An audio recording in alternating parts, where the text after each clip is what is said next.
do. There needs to be, I don't know whether reform is quite a big enough number of terms. Whether like complete closure and start again and invent something new. But the fact is that as it stands now, it fits well with the neoliberalism of our society.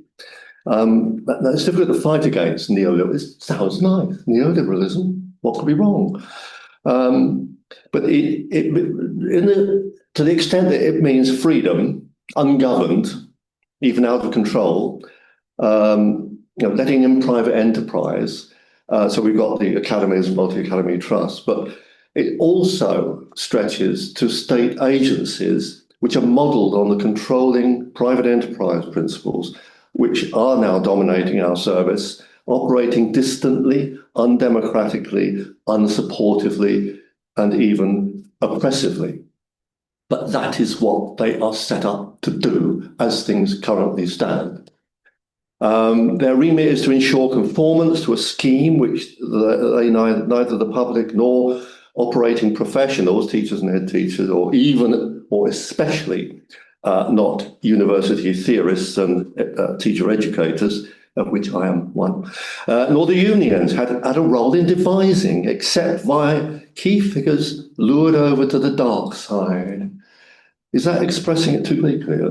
Nice people on the one, but they're brought in. I mean, I think what's her name? Frances was quite a nice person a little while back. But Ofsted is one such dominating agency, claiming to improve lives by raising standards, reporting directly to Parliament, parents and carers and commissioners, employing nearly 2,000 people to do this job. It has the wrong remit, is informed by the wrong values. There's a 51-minute YouTube news released in September, which talks about the rich evidence from their big listen. Public consultation. There's still an emphasis in the toolkit on serving the interests of parents. Multiple references are given to giving relevant information and providing reassurance to parents and carers. Has it ever done that? And adopting a more collaborative approach in the future. Even promoting school staff's well-being. I don't know how that's going to work out. And a more emphatic and child-centred approach. That's all in there as a promise for the future, which seems light, thin, transparent. But especially they're talking about for those who are disadvantaged or vulnerable. So this inclusion focus sounds admirable, but hardly innovative. It's taking some account of in the school of the disadvantaged levels which school staff might be confronted with. Can I put up at the first table, John? Mm-hmm. Yeah. This is about what one might, I think, fairly accurately describe as the current Ofsted characteristics. It's a strong organisation, tough, remorseless. So it's what I have here, it'll come up in a moment, but its current characteristics, I think, are not unfairly characterised as punitive, repressive, intimidating, disrespectful, devaluing, autocratic, managerial, and with damaging criticism.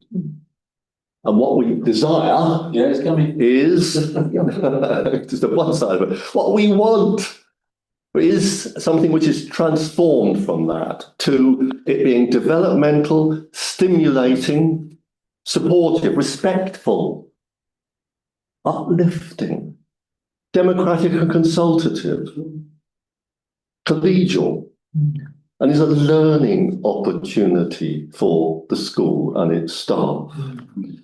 And the changes to reach that standard are pretty challenging for them. I have an interest in child poverty and attainment levels in schools, and I admire schools I've been going into which are doing well in the face of social issues, deprivation, and find it so damaging that the most deprived schools are much less likely to get an outstanding or good grade. But if you have the greater the proportion of preschool meal kids in your school, both at primary level and at secondary level, the less likely you are to get an outstanding and good and are more likely to get requires improvement. And this seems to me a sort of frightening outcome of the way Ofsted is at the moment applied. It just seems unfair, unhelpful to label a school with 50% free school meals, not getting the good grades at GCSE or at Key Stage 2. And it's just tougher to get good Ofsted grades. And having a most deprived a deprived school getting a requires improvement or inadequate is not helpful. It is not developmental, and it's usually not respectful and not supportive, and often also not a learning opportunity. It's just repressive and judgmental. So, is it time a time of change now, with the Ofsted review complete, as I understand it? And how much do we need to press matters further to let professionals in, give them a greater voice in whatever it is, whatever oversight is applied to the profession and to this state provision for all our young people? Can we ensure that inspectors exhibit more trust and more respect towards those educated to work in the profession? Can we see them collaborating with school staff, supporting them to improve in ways good professionals are already committed to?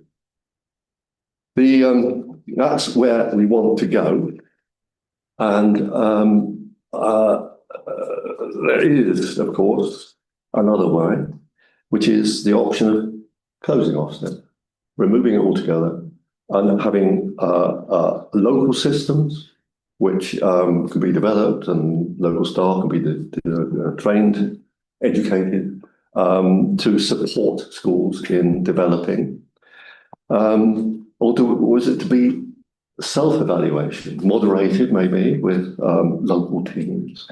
But and I'm sure there are other options. But what we have at the moment is damaging, and I'm reading here, beyond belief, why school accountability is broken and how to fix it. And some of the accounts in here are quite moving, about a head teacher left crushed, weeping all night and writing her letter of resignation. And this apparently is, and Ruth Perry's experience is not as rare as one might have thought. The impact it has on individuals. And there is a view that the way we are currently approaching Ofsted and its reform is like, and I read a characterization of it here, that it feels like bailing out the ocean cup by cup. In other words, it's just not enough. It is not what we want, or those are the signals we're getting. The changes to Ofsted will not be the sort of transformation that we think is required, and that more needs to be done about it.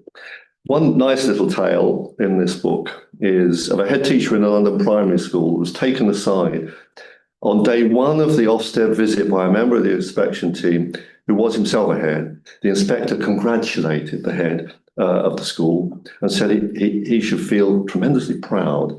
He even asked if he could bring in some of his own teachers to experience and learn from this school.